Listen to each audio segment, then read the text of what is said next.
Hi there, thank you for coming. This is the info session for the Fair Student Fellows Program. We'll just begin by, I'll give you a rundown of the program, then we'll introduce our panelists here, and we'll just delve into questions from you all. For the virtual audience, you can leave your questions in the Zoom chat, the Zoom Q&A, and I'll get to them as well.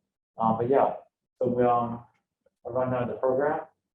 The Fair Student Fellows Program is a seminar program, a group of about 30 sophomores, juniors, and seniors.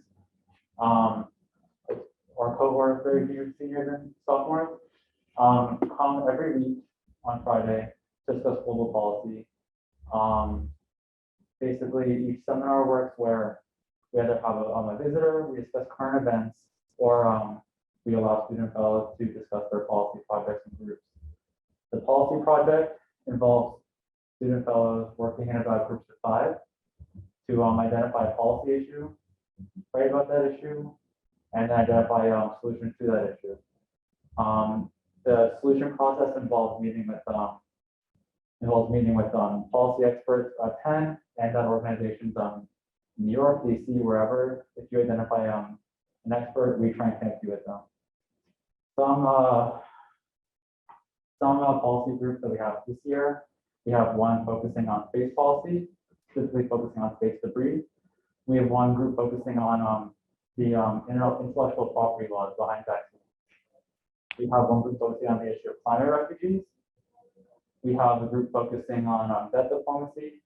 And we have another group focusing on China and international organizations. So you can see that the focuses of the students are very broad.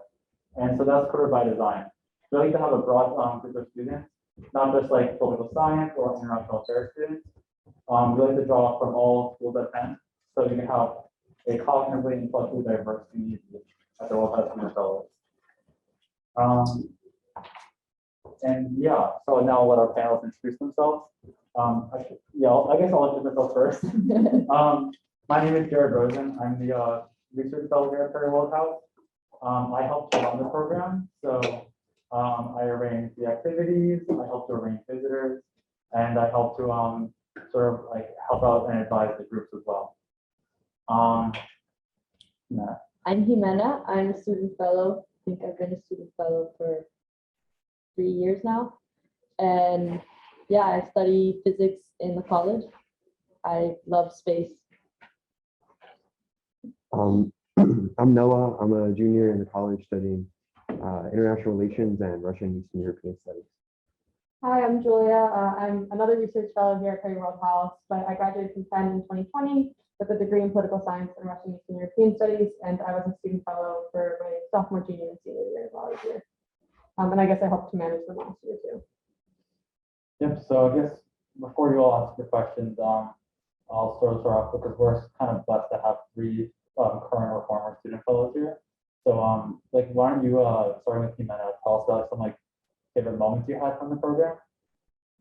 So I think my favorite part of the program was coming in on Fridays and being in front of an expert at whatever field. We've had people that had like Nobel Peace Prizes, and we had people that worked in space policy. We also had people come in working in some other random point that you weren't really thinking about throughout the week, but then you come into a room and you get to spend 30 to 45 minutes discussing the topic and asking any question that you might think of. So that was very much like intellectually stimulating for me, which is something that I'm always looking for. And then after doing that, like having the side project, I think was something to look forward to, working with a different kind of group, with my background being so different to what you would expect the people in this program to have, like more like political science or policy oriented thing. I think, yeah, the people that I worked with, and then being exposed to a lot of very different and diverse topics every week.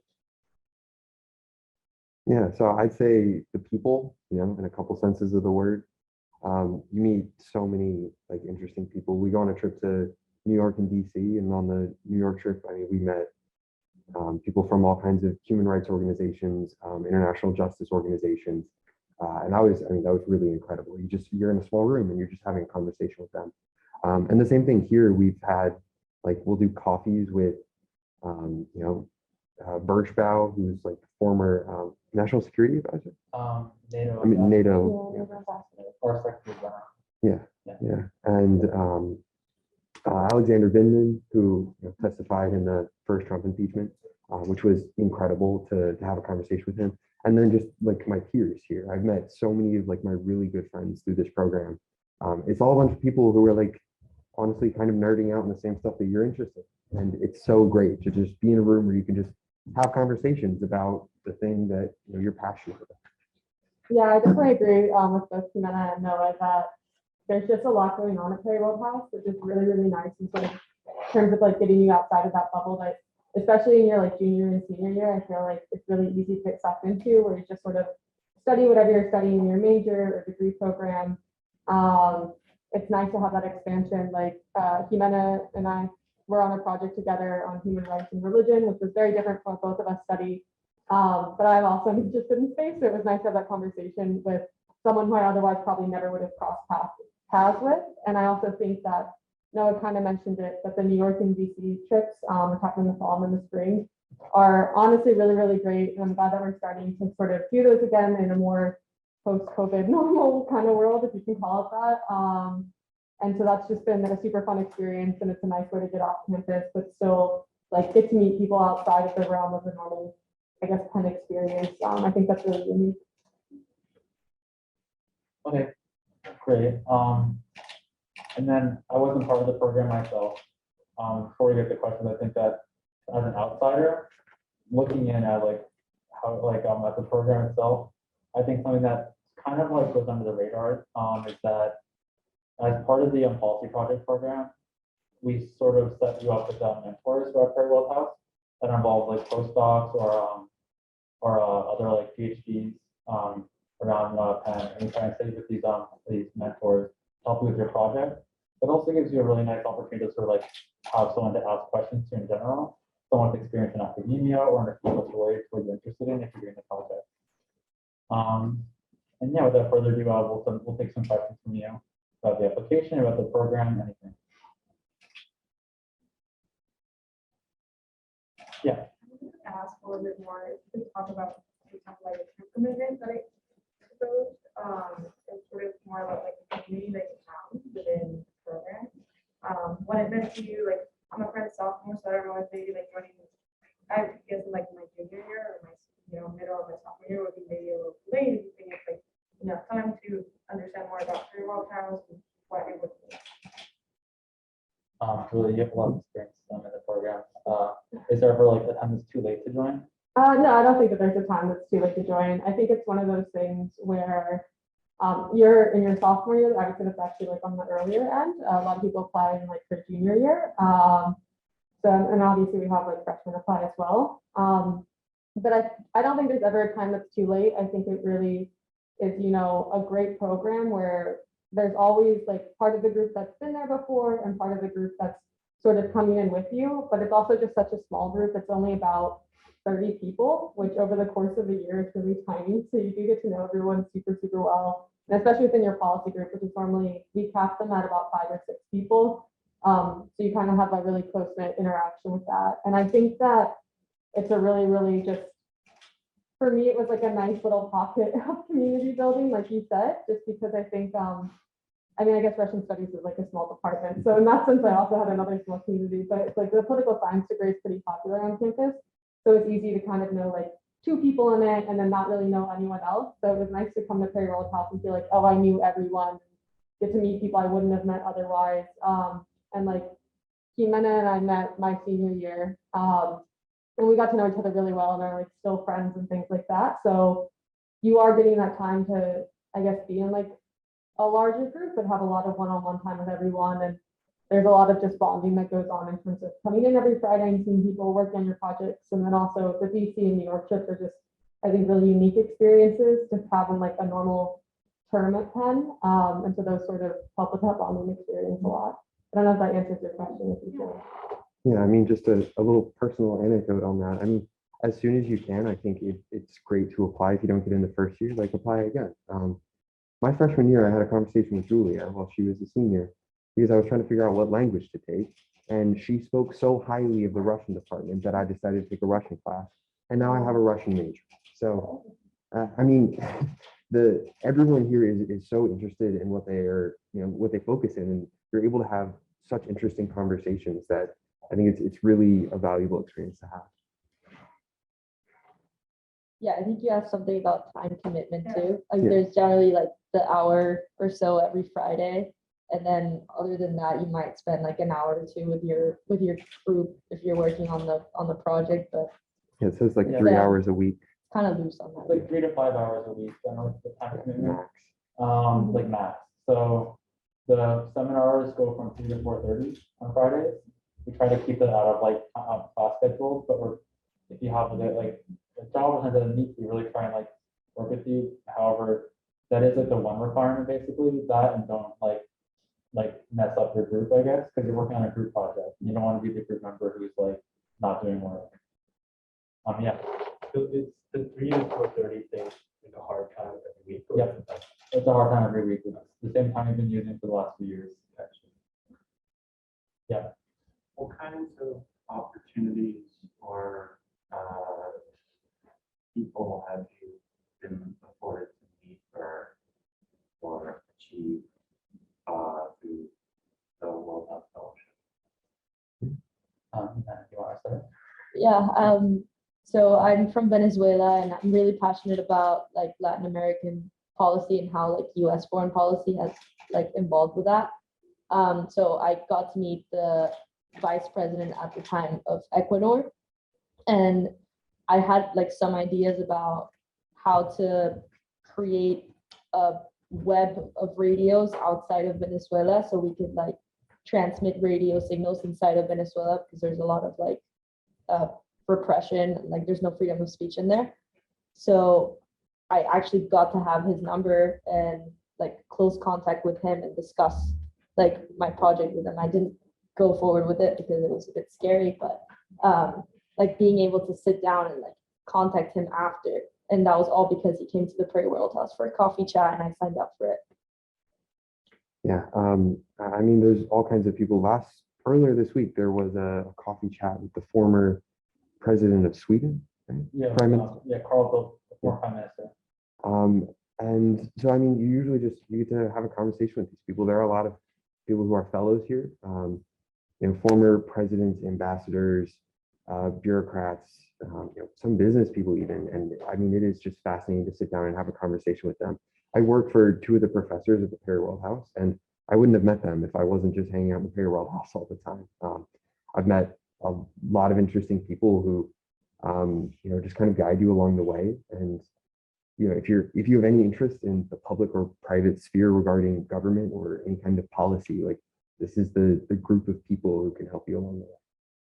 Yeah, I think there's like one of the nice things about Perry World House is that it's really intellectually diverse as well, even like not just amongst the students, although there are too, but also in the experts that we're bringing in. So I'm someone who was particularly interested in studying national security when I was here, so I got to meet with people like Sandy Vershbel, who was the ambassador to Russia, South Korea, and then also was at NATO. And that was someone really interesting to talk with.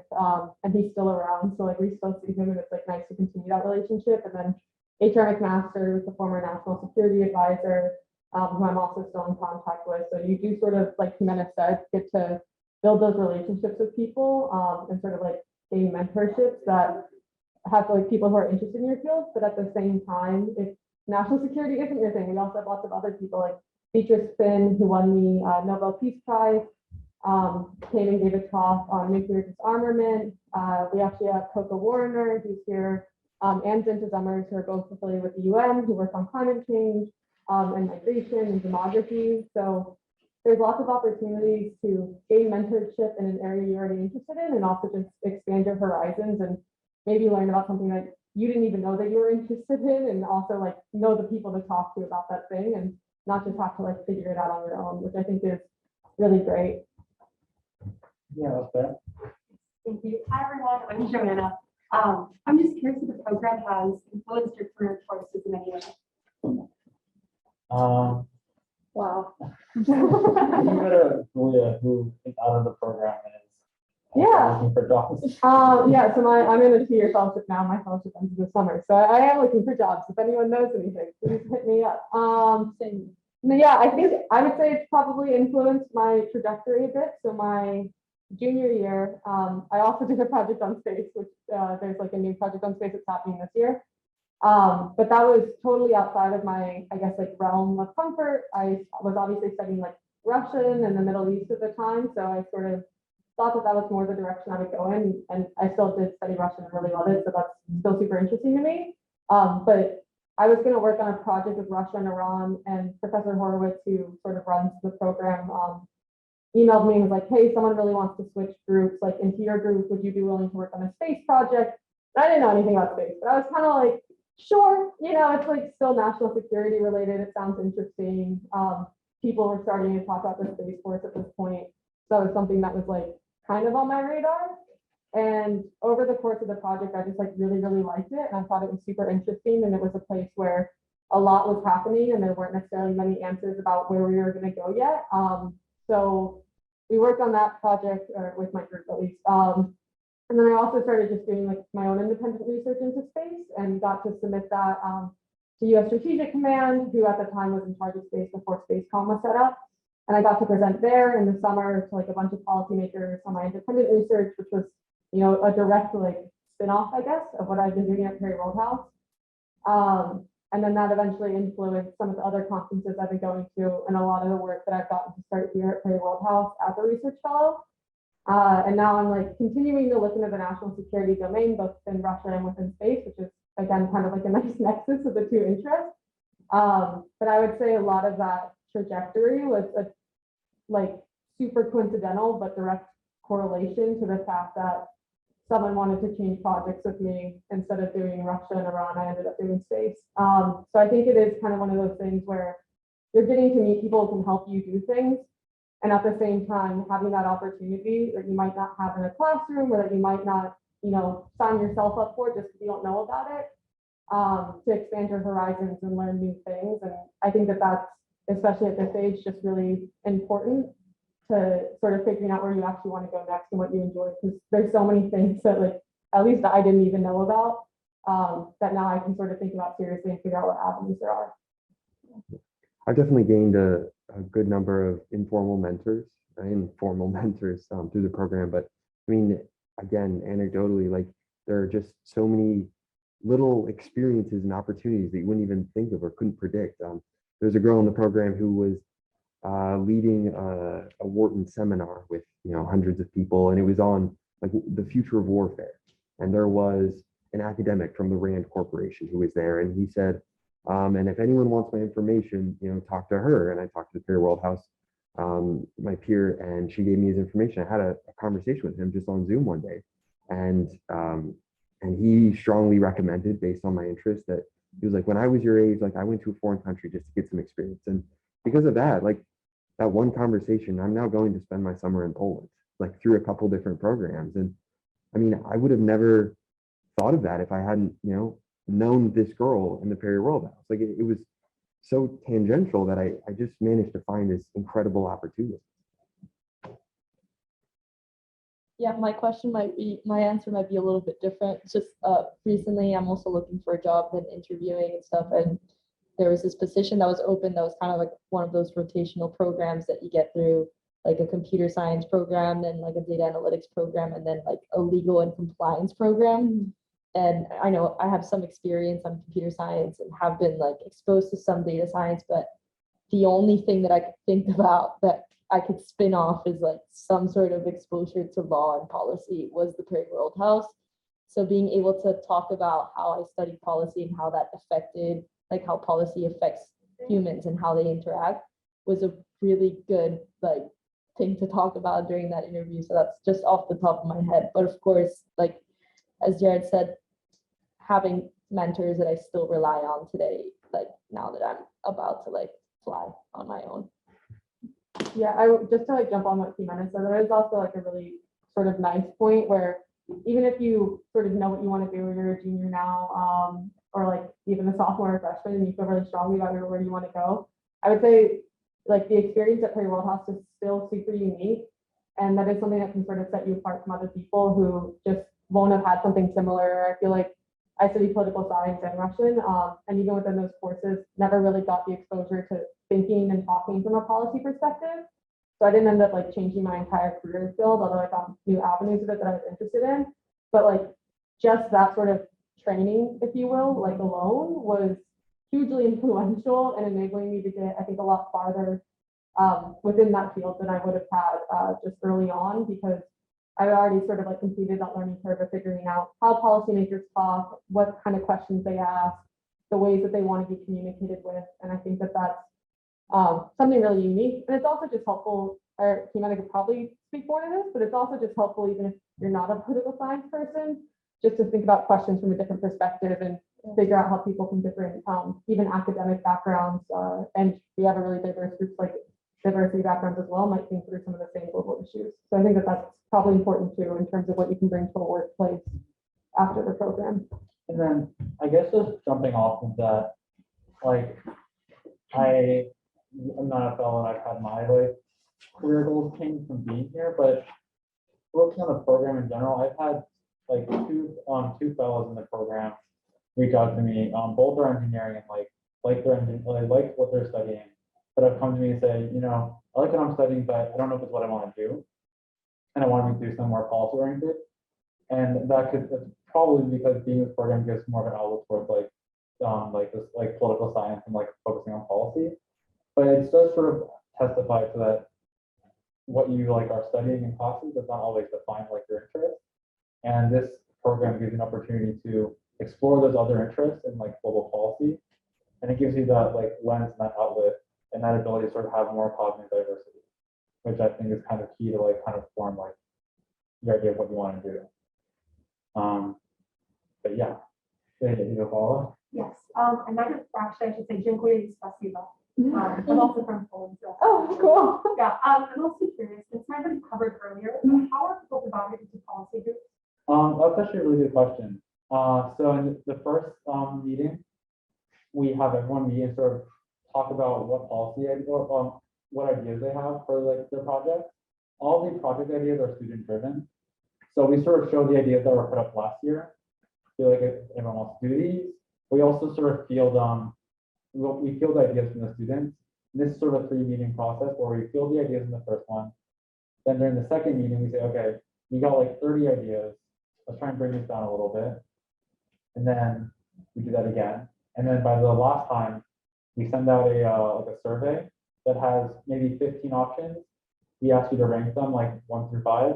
And then we try and give everyone their first or second choice. Usually everyone gets their first choice. And that's really how it works. Sometimes you don't always get your number 1, but hopefully that you've been able to like find other policy groups that you like. And if you really didn't get it, then we work something out. But the idea is that all student driven, and that we don't try and force something on you. We're not like, okay, there has to be a human rights group, so someone has to study this, and there has to be a climate group, so someone has to study this. It's mostly like what the students want to focus on, and what their policy projects, what they want to like put their time into. That's what it is. Yeah. Okay. Okay. Kind of jumping off that, can you walk us through, so the policy project is a whole year-long endeavor? And Yeah. like, what's the, like based on your past experiences, what has been the timeline with kind of figuring out the answer to your policy project? So I'll go over the like the technical stuff, and then I'll ask them like our panelists what their experiences with it.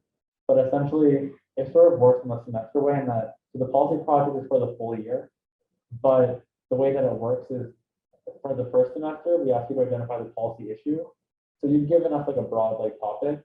We're going to like focus on like specific instances where this issue like comes into play. Write about that. That's about like a 3,000 word essay for 6 people. So I'll like jump at. And then in the following semester, in the spring semester, we ask you to identify like the solutions to that policy issue. And that's more of like interviewing like professors and policy experts in that area. Like if you read a paper in the first semester about the issue, you can look for the author, and we'll try and connect you with that author.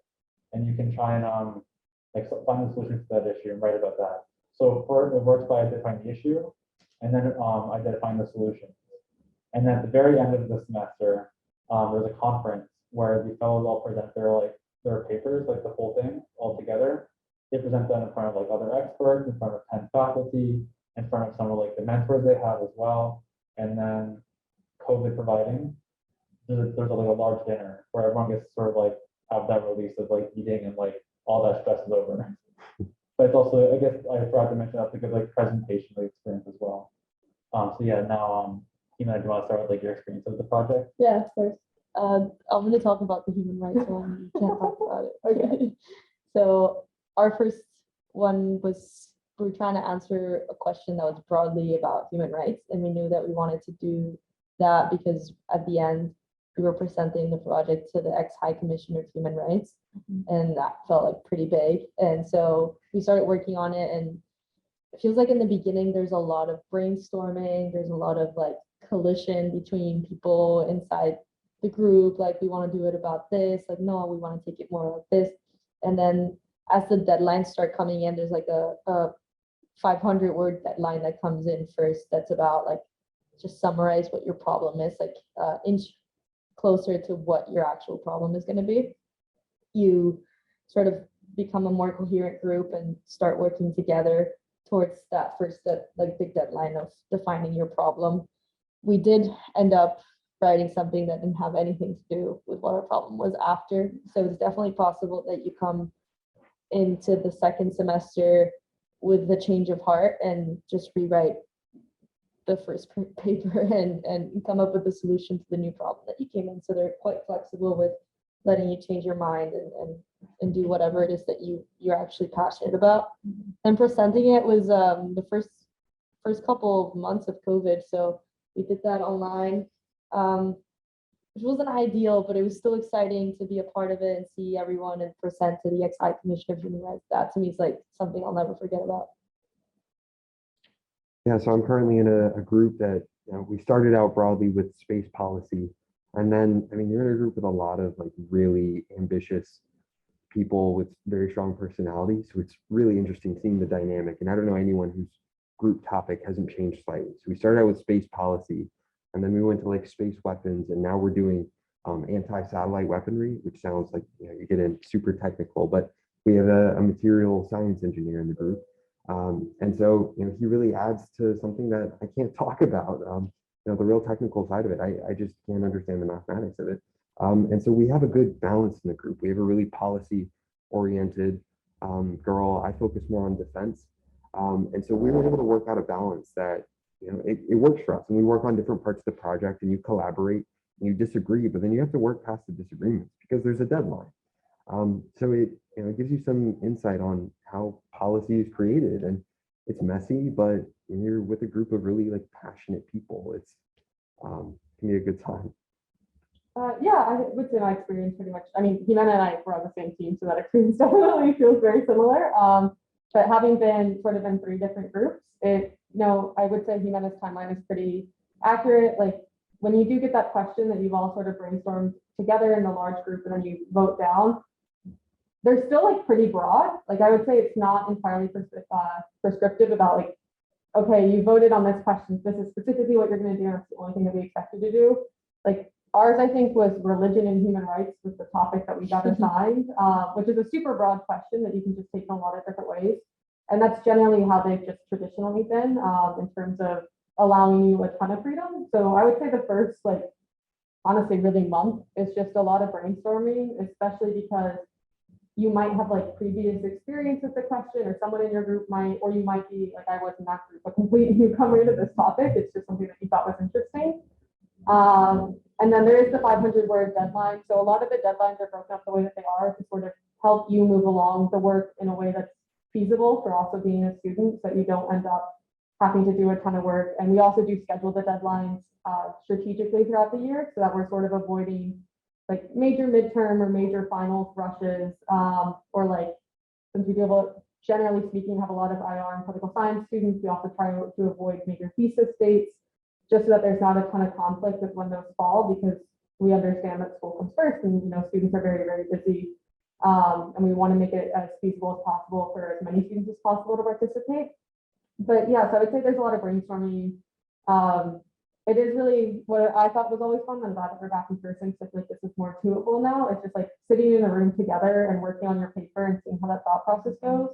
I was also really lucky. I always had 2 teammates on my team, like the entire way through. So there were 3 of us who were in the same group every time, which was totally coincidental, but it was really funny to watch us sort of like figure out our working pattern and then how like strong by the end of it, we were actually like able to work together and how well we knew each other and we understood where each other's strengths and weaknesses were in a really great way that I think really helped our projects along.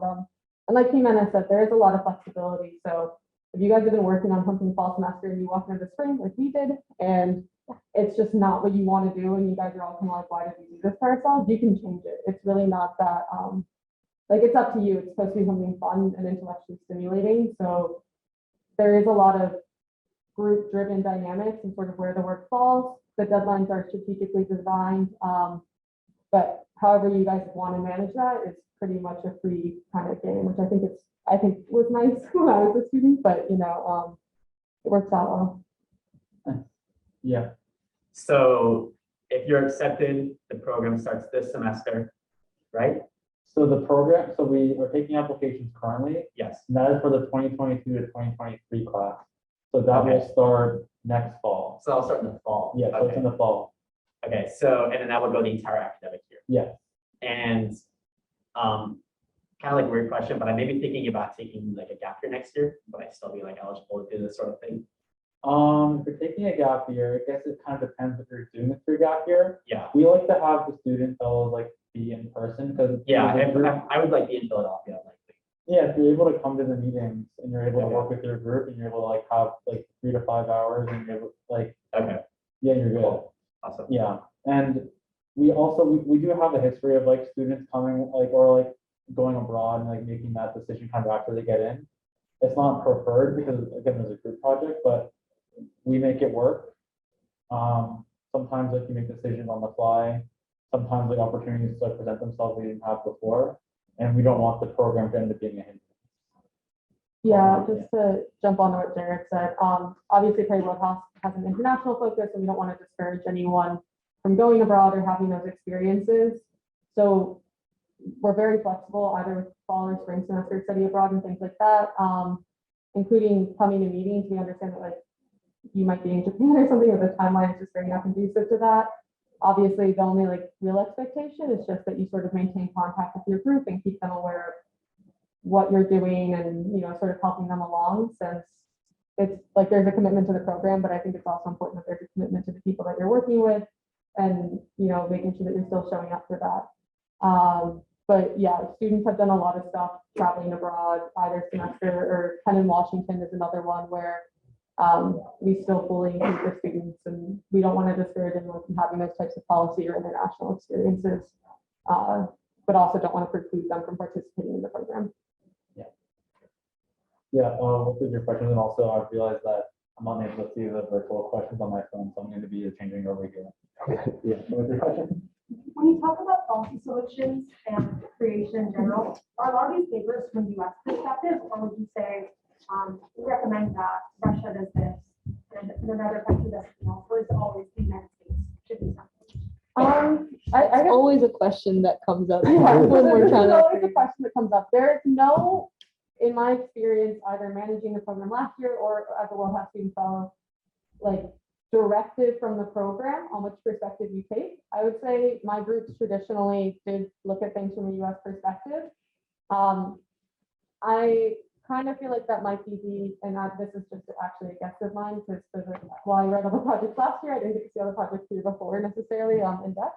I feel like that's not uncommon, just because I think that's the place where a lot of the students have experience. But we have had groups that look very specifically into like cases of water shortages in like countries in Africa, or like farming and sustainable, I think it's your project, like sustainable agriculture in other countries. So there's definitely like no directive that you have to do a US perspective or US focused project even. We really encourage people to embrace that international stuff. And actually, Jimena, if you want to talk more about like what some of your groups have done, I think it's been a little bit more diverse than mine. Yeah, the one that we did on agriculture and technology, we at first were trying to see like if we could diversify crops and how like water thirsty they are, as we were looking at a potential water shortage. And we thought that like framing it from a US perspective didn't really make sense because most of the countries that like India, for example, is a really big producer of rice, and rice is a very water thirsty crop.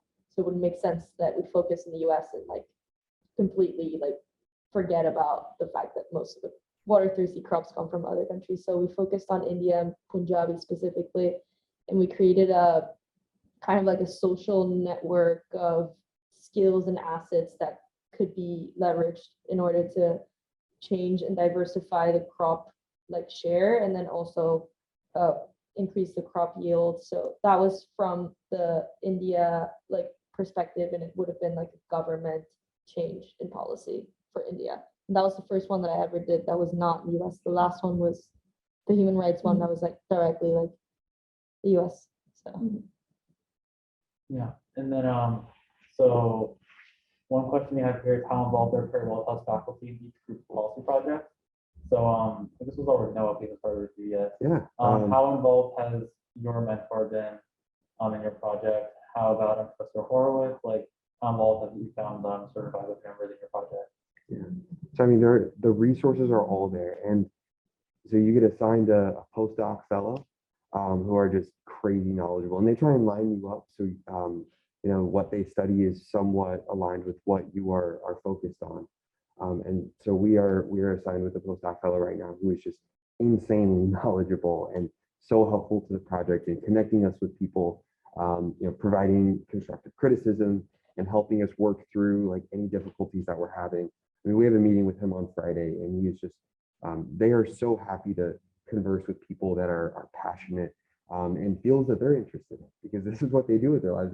They focus on these niche topics, and you are engaging with them on that. So, I mean, just the postdoc fellows themselves are fantastic, but the professors who are associated with the program, they are willing to help out with anything you want. Like all you have to do is talk to them, and they will link you up to any other professors on campus that you want. Everyone has connections, so they can hook you up with someone. Yeah, I would say I have a very similar experiences where I think Professor Horowitz is really involved in the program, something that he really likes. And, you know, he's at most Friday meetings, he's on the New York trips, he's on the DC trips, he gets to know all of the students, I think, pretty well and know a lot about them. So that's, you know, even just in that one instance, it's like a nice one-on-one to have. I also do think that sometimes it's kind of like getting to know professors, particularly if you're a freshman now or even a sophomore now, can be a little bit difficult if you, especially if you're in like a larger degree program or if you've only done more like your core requirement courses. So that's nice. I would also say the postdocs who are normally assigned after you pick the topic, so like Noah said, it's pretty much aligned with what you're interested in, are always super knowledgeable and like great resources, and definitely something where if you get accepted to the program and you like take full advantage of them, because it's like shocking how much they know and how wonderful they are. And then I would just say Perry House does quite frankly have a lot of connections, which is really nice, because if you find someone and you just like bring it up to Professor Horowitz or the research fellow, they're like very adamant about trying to get you connected, and those people almost always respond that they will, and normally they're really excited to talk to students. And I think that that's just like one of the great things about being a student is everyone's so excited to invest in you, and so getting to take advantage of that opportunity and have those conversations is really great. But yeah, it's definitely not like an afterthought for anyone involved. It's something that I think people really put a lot of time and effort into, and they really care about you as an individual as well as the group and the project. We don't move on if you want. I guess we'll go to the application questions as well. We got a few of those. So one question I have is what does the application process look like after submitting the written application? Are there multiple rounds of interviews? I think Julia would probably be the best one to answer this, because she's run the process before. Yeah, so I did the application process last year when I was the first year research fellow, like Jared is now. And essentially you have the written application, which is live online. Yep. And you just answer those questions, send it in, and then the research fellow and Professor Horowitz will go over it. They create a short list, and you have actually group interviews. So I think last year we had 4 people to each interview. They were conducted on Zoom last year, COVID dependent will sort of determine how they're conducted this year, but prior to that, they were in person. I would say the interview process isn't scary, so as someone who's done it and also has conducted it, it's really just an opportunity to sort of get to know you a little bit better, see how you work in groups, for you to get an opportunity to sort of meet the research fellow and meet other people who might be a student fellow in the future. And then after the interview process, we make selections. So it's really only a two-step process. It's that initial application and then the interview. And I would say both of them just write about what you're interested in, answer honestly if there's anything from your background that you think you should highlight, like those kinds of things all apply. But there's no secret recipe and there's no right answer that we're looking for. We really just want to hear about what brought you to the program, which I guess is jumping the question. That's the second question. Yeah, and then we have a question that's about what experience we look for in a successful candidate. And I guess that would probably just be one, like an interest in global affairs or global policy, just demonstrating that interest. And then yeah, I think it's just showing what you're passionate about, like showing yourself. And then I think it might be helpful to ask if you guys remember what you wrote about in your applications. That might be a good, like, useful like idea. You want to start? So I think I wrote my application my sophomore year, and it was about how growing up I saw how policy really had an impact in my life. I grew up in Venezuela, and a lot of policies really changed. We had like 3 different constitutions in my lifetime, and so I wrote a little bit about that and how that like really affected the way that I saw policy and how I keep an eye out for the news and anything that has to do with like changes or appointments in power and that kind of thing. So I wrote about that. And then I think one of the questions was like, what's the biggest problem you see and how would you solve it? And that was for me an easy question to answer because I had always been looking to solve the problem of Venezuela and the fact that we didn't have like a democracy and we were going into default at that time. We were already like way into default.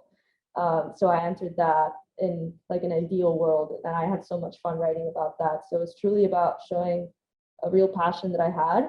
And then the other side was like being like a physics nerd and like loving what I do. I remember exactly what was asked that I could like display that, but I remember writing about that as well. Yeah, I mean, really just demonstrating what you're passionate about. I can't remember exactly what I wrote about, but I mean, that's really it. I know people who are from foreign countries, from Rwanda or Lithuania, and I know people who are from like New York. And so there's just a vast difference in people's backgrounds, which is the point. There is not one major that they're looking at. Like I know people who are engineers. I think we have a couple people in nursing, like not people that you would pick off the street and say, based off of what I envision, this program to be, because it's so diverse. That's the point. So demonstrating your passion about something and your willingness to learn from other people and to just try and get as much from the program as you can. Yeah, so it feels like a really long time ago now, but I wrote my freshman year. And in it, so I'm an Army brat, so I talked a lot about moving a lot and how a lot of those decisions about where we moved to, since they were obviously made by the US government, were really policy dependent as well and sort of dependent on what was going on at the time. And that's how I got interested in these things. And then I think there was also at the time like a question, I don't know if it's honestly still an application now, I kind of forget, but this is like the second year paradigm health ever existed, but there was a question about like what was a fun like cultural fact that you thought was interesting. And so I wrote about like stuff that I experienced when I was living in Germany and Japan and how I thought that was really cool. And then for my like global issue that I would solve, I wrote about narco-terrorism, which I actually have no expertise on. So that was something that I just thought was like, I was studying Arabic at the time, and then I'd grown up like in El Paso, Texas, which I don't know if you guys know where that is, but it's really close to Juarez. So there was a lot of like conversations about cartels and things like that when I was little. So I just thought that'd be kind of a fun topic because I knew some Spanish and I knew some Arabic, and I was like, that seems applicable. Which I never did a project on. I think it would be a cool project, but it's also something where it's like not maybe necessarily the thing that you would see on the front page of a newspaper. So again, there's really no right answer to that question. You don't need to pick the geopolitical issue you think that we're looking for. Just pick one that's interesting to you.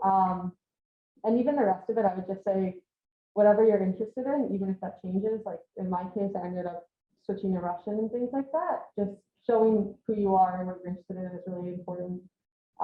There isn't a right answer. There's no one student that we're looking for. We're just looking for people who are interested in international relations, or not even international relations, just like international affairs or some type of policy related issue. I remember that fun question was like, I answered like, there's a law in Curaçao that prevents any like law enforcement to make an arrest in your bank because their bank secrecy laws are such that like they kind of want you to do That's sketchy really stuff interesting. and like want to Wow. protect you. Wow. So it's like I thought that was cool. Yeah. Yeah. I was wondering for the faculty reference, like, so obviously when you're on a sophomore, it's been a little hard to make connections with professors and the top students. So I'm wondering if it's possible, because I've had more contact with some of my TAs and I have who are like PhDs and I have with faculty. Is it okay to use a PhD like as a reference or do I need to ask the professor? I think that's probably gonna speak for a lot of people right now. And I think that I think a PhD reference is good. It's, I'm thinking back to like programs that I did I graduated from Tufts University. And one of actually the reason why I'm here is she's a postdoc now, is a mentor of Meg Goldberg. And she got her PhD from Tufts and is doing a postdoc here. And I was using her PhD reference for years. So yeah, the person who knows you best is the one that is the recommendation we want. Like, of course, like stature can be somewhere, but I think the person who has talked with you, knows your interests, knows how you interact in a group, because the group dynamic is why we do a group interview. It's like a huge integral part of the program is a group project. Someone who knows how you work, someone who knows you, is definitely the best recommendation.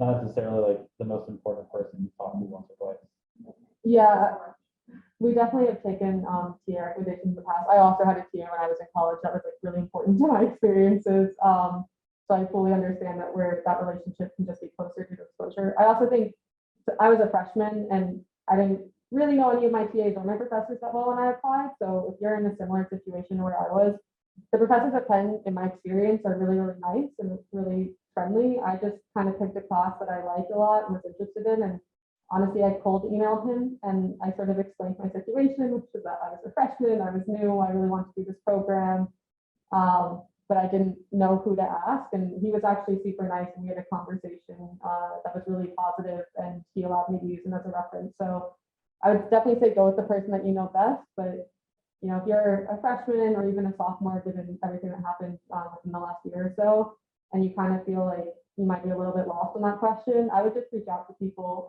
They're honestly really nice, and I think a lot of people at Penn want you to succeed. And then obviously, if you have any other issues, you can always email us, because we understand that the last year has been maybe not the most conducive to getting those closer relationships either with TAs or professors. Yeah. What comes of the project after you guys like present them? Like, do you guys have examples of it being like actually implemented in policy, or is it like ongoing after the year, or? So I think someone asked you. I don't know if it has anyone's like policy project become actual policy. I don't know. I don't know the answer to that question directly. I would say part of it just depends on where you as an individual or your group take it. So some of them are a little bit more feasible than others. Like I think, you know, especially I would actually say some of the ones that focus on like agriculture or like smaller governments and stuff can have a lot of impact. And Andrea, who is the mentor for the agriculture project, has also talked about wanting to try and involve some student fellows into also some of the work that she's doing in certain smaller communities to help make direct policy implications. So I think that there are opportunities to actually take experiences from Prairie World House, whether that's your project or just a better understanding of policy, and apply those in direct ways. But I would also say, so what actually happens with the project from like a Prairie World House perspective is after the presentation, you get a lot of feedback from experts in that field. You're given the opportunity to correct your papers, and then we publish them online. We've also, at least in the past 2 years, had students, because we presented online, had students actually record their presentations, and we put those on our YouTube channel as well. At least in my own experience, I can't necessarily claim that anything I've done has become a policy, but I ended up writing papers and presenting that directly to practitioners and the government decision makers. So at US Strategic Command, there's like 650 different practitioners, academics, or like allied forces there. And I got to present work on space, which again was like a direct extension of the work I've done with Prairie World House. So there are opportunities to continue your work. Part of that is, you know, whether or not you really, really like it and really want to continue it. Part of it might be a scale issue. But certainly there are lots of opportunities for where you can take either the skills or the actual project and apply that elsewhere. And we're very committed to helping students do that if that's something that they want to do. So whether that's writing op-eds, giving presentations at other places, honestly, even if your group is interested in it, like taking your paper and making it publishable, those are things that are certain, like publishable, not just on the website, but formally. Those are certainly, I think, things that Prairie will have to be very, very excited about. We've also had students win our sort of policy prize, which is separate from the Prairie World Health project, but I think it's one of those things where you're not allowed to use your project to apply to that. That gets published, I believe, in Foreign Affairs. This is the essay project? Yeah. Yeah, like I think it's published in Foreign Affairs. Yeah, so you're not allowed to use your actual project for that, just because we don't want to overly favor the student fellows, but I do think that there's a lot of skills that you learn as a student fellow that might help you in situations like that. Just be able to turn out better papers, to be honest. So I know that that's not the best answer to your question, but it is one of those things where opportunities are there, and we're committed to making sure that students have those opportunities and can take advantage of them. But yeah, it's sort of like a half answer. It'd be cool if we could change school policy just within Prairie World House, but the unfortunate matter is that it's a lot more complex than just us. Yeah. But like, yeah, if you're interested in it, I think a big part of the program is just encouraging the fellows' interest. So if you write this project and you want to go further, we will save no expense by trying to push forward. Yeah, it is probably one of the few opportunities you will ever have as a student to talk directly with the people making that policy, though, and influence, like potentially influence that with your thinking and the way that you thought through a project, or change their thinking on that as well. I can't think of any other experience, even though my experience at Penn broadly was really great and there's a ton of opportunities at this university. I can't think of another experience within the university where I had that same level of contact with people actually making the decisions and actually thinking through these issues at that like immediate effect sort of level. And I think like a good example of that is like going on right now. Actually, we have a group focused on climate refugees, and they are setting up a meeting with someone faculty at Prairie World House, Michael Weisberg. And he has represented a couple of countries at climate conferences in the UN. He helped represent the Maldives before at COP26. And so this is an example of a group meeting with someone who is negotiating current climate policy and sort of getting like what is the discussion that's going on, and getting like feedback on like how can you change international law to help climate refugees. Like, so that's just an example of like how you can get someone here, how they can talk to you about like what is like going on currently in the policy world regarding the issue that you're interested in. Yeah. Last question. You mentioned there were around 30 students in each year. How many approximately, like I'm guessing like, depends on how many seniors are leaving, to how many are in the program, approximately how many spots would you say? I think that there's probably about like 10 to 20 spots on total. It varies, as you said, year to year. This year it's been different because we've had some carryover seniors who like graduated late, they took up like gap semesters, or like, so it varies, but every year it's about 10 to 20, more than 10. Yeah. Yeah, I would say more than 10 is definitely a pretty stable number, but it does vary significantly in terms of just how many students are leaving, or some students go abroad for a whole year, they might choose not to reapply, those kinds of things. What are some of the, Yeah, go for it. okay, thank you. What are some of the main skills you all think you developed during this program? Yeah. Writing. Right.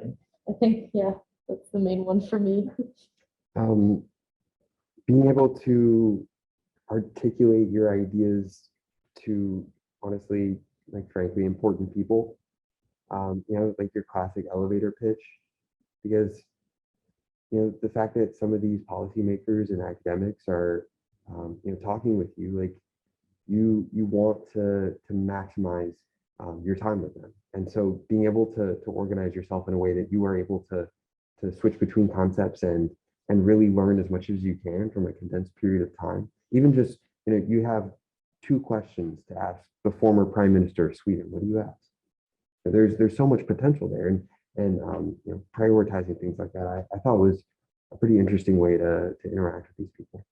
Yeah, I felt like I developed a lot of skills while I was in the program. I don't know what it's like for people outside of the college or who have different types of majors, but I would say presentation skills was something particularly that the program, you have a big presentation to big people. So that sort of is like a great experience. So I feel like, I don't know if Russian language really counts because that's like a different kind of thing, but within my other courses, I feel like I almost never did presentations, to be honest. Like I had a lot of exams and I wrote a lot of papers. But I can't think of very many beyond, I think, my thesis seminar where I was actually asked to present on like my own research and express my ideas and take questions and field them and sort of find a way to integrate feedback.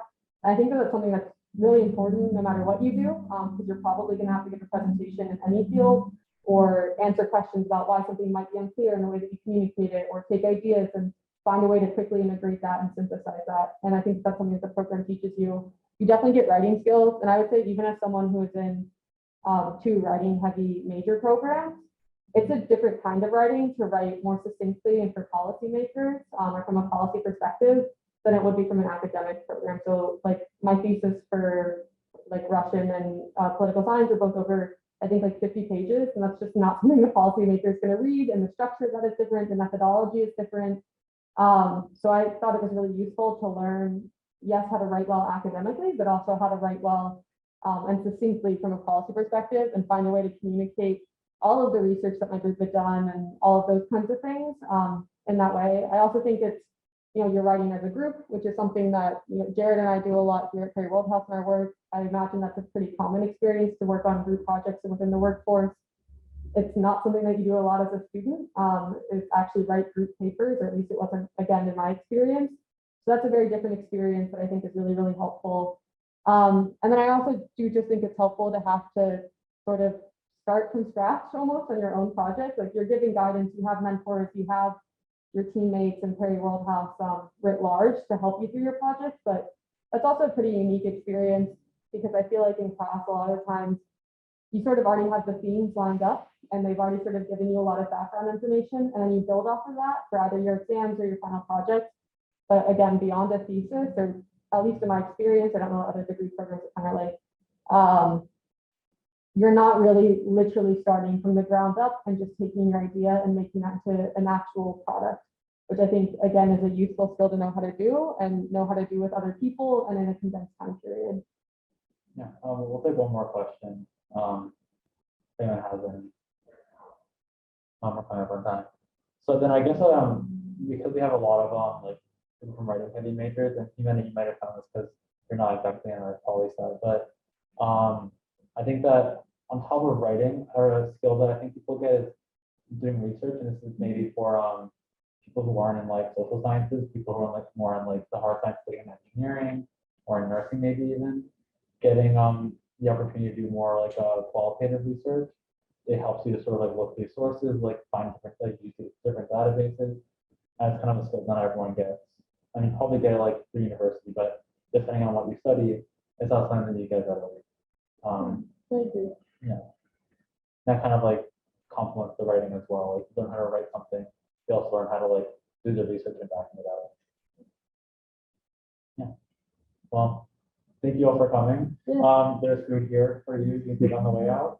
If you have any questions, you can email me at rosenjar@upenn.edu, or come by, ask for me.